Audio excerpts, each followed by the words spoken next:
Sega, Nintendo, Sega, Nintendo, Sega, Nintendo. Which is your favourite? Well, personally myself, I happen to like Nintendo more than I like Sega. Let the booze come, let the booze come, I know. But look, personally, I just prefer Nintendo to Sega. I always have, I always will, I can't change it, but I do love Sega. Sega do make some very, very good games. I mean, like, you can't really beat the original Sonic the Hedgehog. That game is just a masterpiece on its own. And yes, you can't beat the triumphant Mario Bros. 3 on the Nintendo. You know, what could make these consoles any better?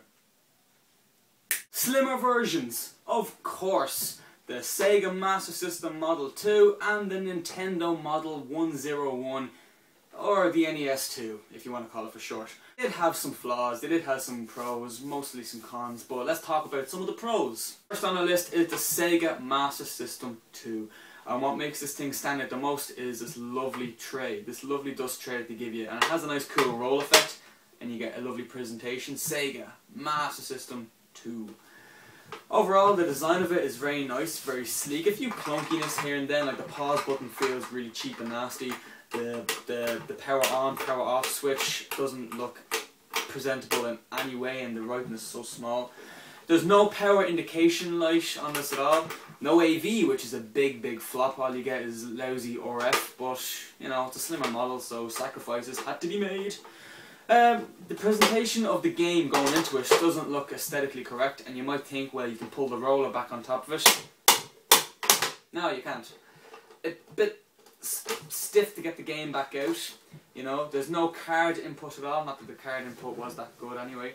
And because it's RF, your original AV cable that you got with your Sega Master System is rendered useless, which is crap, really. The standard Sega controllers work on it just as fine. You get two inputs at the side, but the biggest thing that kills it is the RF. I mean, why did Sega kill the AV on it? Who knows? Who really cares? It's a slimmer version, sacrifices were made, but you know, it's kind of awkward to go from a lovely crisp AV signal to a not so good RF signal. And plus, tuning it into your TV can always be a real bitch. So that's the Sega Master System 2. The NES Model 101, or the NES 2 as people nickname it. Coming off the line, this thing was a really big success in Nintendo's line, mainly to the fact that you can play any game in it at all, which meant you did not have to go through that whole disable the lockout chip hack that a lot of people were doing in their early original NESs. So that means I can play a UK game, which is Super Mario Bros. 3. This is in every country, but this is UK because I live in Europe. Or you can play an American game, like Ninja Gaiden, whatever you want to call it. Japanese games would not work on this because they're a different type of card or game cartridge. But your UK games, your PAL or NTSC games would work on it fine. Like the Sega, it suffered that major flaw of having no AV, so what you have is just RF. It had the same power adapter. The Sega had the same power adapter as the original Nintendo, so that was good. Like the Sega, had no battery or power indication LED light in the front, and the switches kind of feel a bit, you know, cheap and nasty.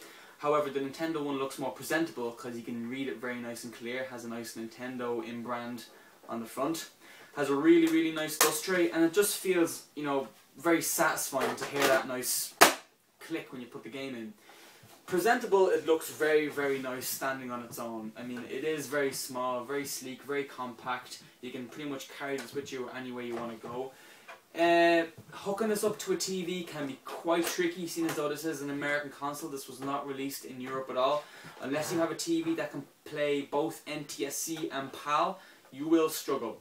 And what I mean by that is, try find a TV that can play 50 and 60 Hz. That might help a bit. They were very slimline indeed. And Sega and Nintendo both did a very good job at, you know, slimming things down.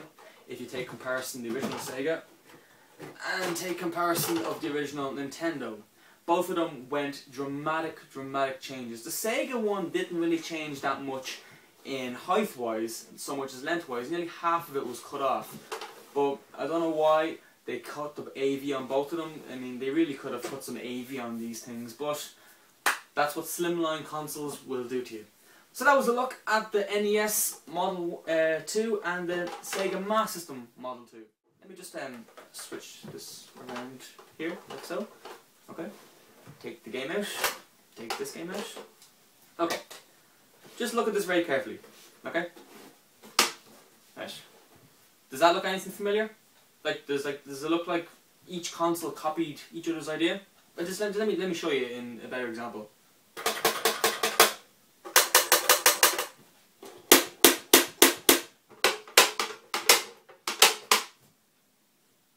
Alright, that's my case. Thanks for watching.